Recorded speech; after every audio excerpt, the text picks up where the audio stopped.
উপস্থিত ইলেকট্রনিক ও প্রিন্ট মিডিয়ার সাংবাদিক ভাই বোনেরা, আসসালামু আলাইকুম।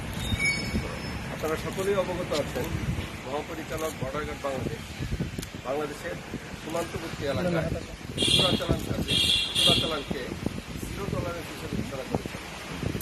এই ধারাবাহিকতায় আজ ভোর রাতে যশোর ব্যাটালিয়নের একটি দল গোপন সূত্রের ভিত্তিতে খবর পেয়ে ঢাকা নড়াইল মহাসড়কের তারাগঞ্জ নামক স্থানে একটি যাত্রীবাহী বাসে তল্লাশি চালিয়ে একজন ভারতীয় নাগরিককে 900 গ্রাম গোল্ড পেস্ট সহ উদ্ধার করে।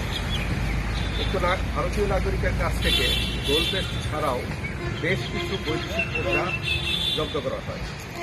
বৈদেশিক মুদ্রার মধ্যে রয়েছে সংযুক্ত আরব আমিরাতের দিরহাম, আজারবাইজানের মানাত, ভারতীয় রুপি ও বেশ কিছু বাংলাদেশি টাকা।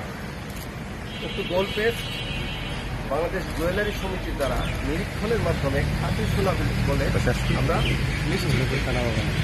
বৈদেশিক মুদ্রা ও এই স্বর্ণের বর্তমান বাজার মূল্য 1,94,42,11 টাকা।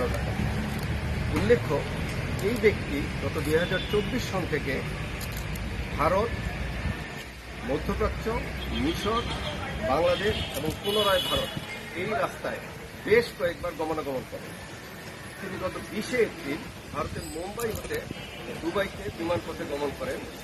21 এপ্রিল ঢাকায় চলে আসেন এবং ঢাকার পরে তিনি সড়কপথে সাতক্ষীরা হয়ে ভোমরা স্থলবন্দর দিয়ে ভারতে পুনরায় চলে যাওয়ার জন্য পরিকল্পনা করেন। উক্ত ব্যক্তির পাসপোর্ট হতে জানা যায় তিনি তার পরিচয় ওয়াজেদ আলী আমিন, পিতা আমিন আহমেদ আনসারি এবং তিনি মুম্বাইয়ের অদূরে ভিওয়ান্দি নামক স্থানের বাসিন্দা।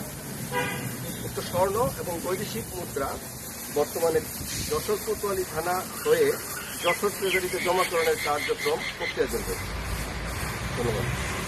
একটা ব্যাপার সেটা হচ্ছে যে বেশ কয়েকবার আমরা যেটা দেখছি যে আপনারা আটক করতেছেন অধিকাংশ দেখছি শহর অংশ, তাহলে কি এদেরকে কি এই রুটটা কি এখন শহর অংশে চলে আসছে কিনা?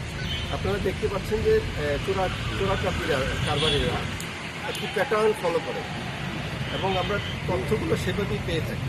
তো সেই হিসাবে আমরা মহাসড়কে এই জায়গাগুলোতে সময় সময় তল্লাশি করি এবং তথ্য থাকি। আসলে পাচার করে আপনাকে বললাম যে এই পাচার থেকে আমরা দেখলাম যে মধ্যপ্রাচ্য, মিশর, বাংলাদেশ এবং ভারত এই রাস্তাটা অবলম্বন করছে। তার সাথে বিভিন্ন কথাবার্তা জানা যায় বা জিজ্ঞাসাবাদে জানা যায় যে বাংলাদেশের কোনো ব্যক্তির সাথে তার কোনো সম্পর্ক নেই। তিনি মূলত দুবাই বা মধ্যপ্রাচ্য বিশেষ লোকের সাথেই তাদের চলাফেরা